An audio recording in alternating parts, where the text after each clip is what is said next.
நம்ம வாழ்க்கையில ஏதாவது ஒரு முக்கியமான விஷயத்தை எழுந்துட்டு அதை எப்படி திரும்ப பெறதுன்னு தவிச்ச தருணங்கள் கண்டிப்பா இருக்கும் இல்லையா? இன்னைக்கு நாம பார்க்க போறது அப்படிப்பட்ட ஒரு இழப்பை பற்றியும் அதைத் தொடர்ந்து நடந்த ஒரு பிரம்மாண்டமான மீட்பை பற்றிய ஒரு தெய்வீக கதை. சொல்லுங்க. நம்ம கண்ணு முன்னாடியே நம்ம கிட்ட இருந்த ரொம்ப விலை மதிப்பான ஒண்ணு காணாம போயிட்டா எப்படி இருக்கும்? அந்த ஒரு நிமிஷம் குண்டு நின்னு போன மாதிரி இருக்கும்ல.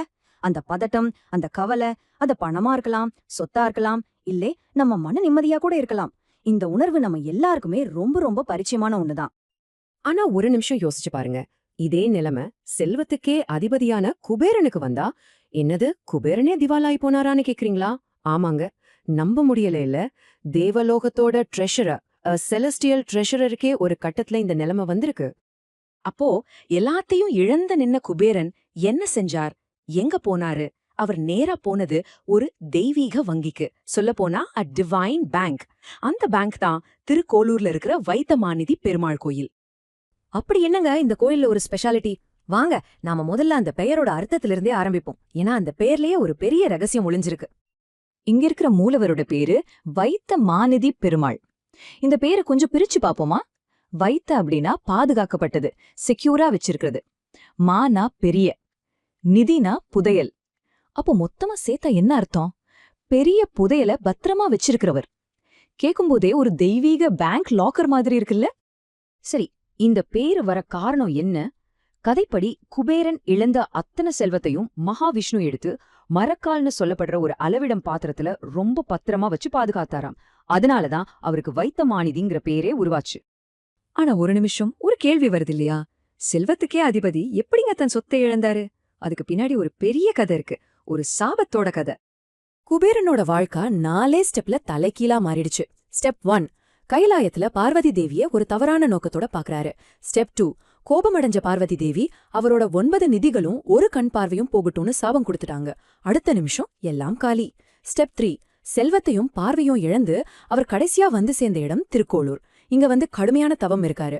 அண்ட் ஃபைனலி ஸ்டெப் 4, அவரோட பக்தியில மனமிறங்கின மகாவிஷ்ணு பார்வதி தேவி கிட்ட பேசி சாபத்தை நீக்க வச்சு குபேரனுக்கு அவரோட செல்வம், பார்வை எல்லாத்தையும் திரும்ப கிடைக்க வைக்கிறார். இதனாலதான் ஒரு பேச்சு வழக்கே இருக்கு, அவர் குபேரனுக்கே நிதி கொடுத்தவர் அப்படின்னு. சும்மா யோசிச்சு பாருங்க, பேங்கருக்கே பேங்கரா இருந்திருக்காரு நம்ம வைத்த மாநிதி பெருமாள்.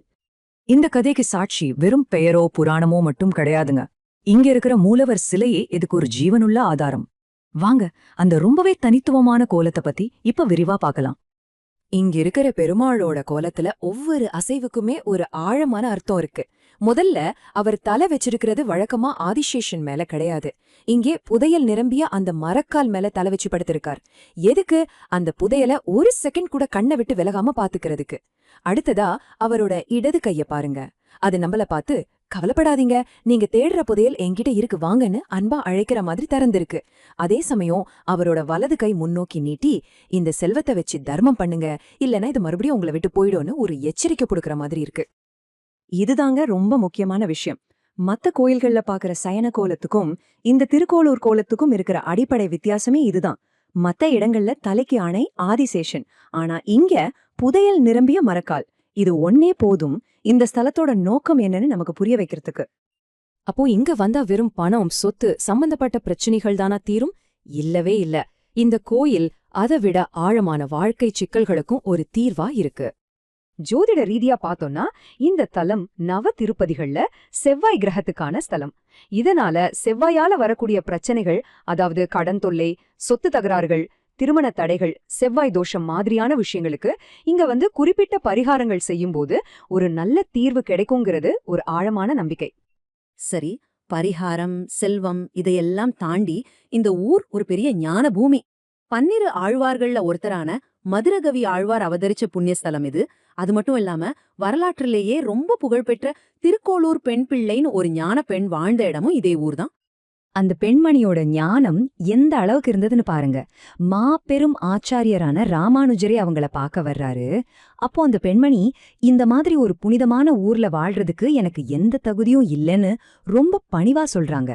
அதுக்கு 1-2 காரணம் இல்ல, மொத்தம் 81 தத்துவார்த்தமான காரணங்கள அடுக்கி ராமானுஜரையே பிரமிச்சு போக வச்சிட்டாங்க. அப்போ இந்த முழு கதையிலிருந்தும் நாம எடுத்துக்க வேண்டிய முக்கியமான டேக்அவே என்ன? ஒருவேளை நாம இழந்ததா நினைக்கிற எந்த ஒரு விஷயமும் உண்மையில தொலைஞ்சு போகவே இல்லாம இருக்கலாம். நாம் அதை திரும்ப பெற தகுதியாகிற வரைக்கும் அது நமக்காகவே ஒரு தெய்வீக வங்கியில ரொம்ப பத்திரமா வைக்கப்பட்டிருந்தா எப்படி இருக்கும்? ஒரு நிமிஷம் யோசிச்சு பாருங்க. இந்த ஒரு கேள்விதான் திருக்கோளூர் நமக்கு விட்டுட்டு போற மிகப்பெரிய புதையல்.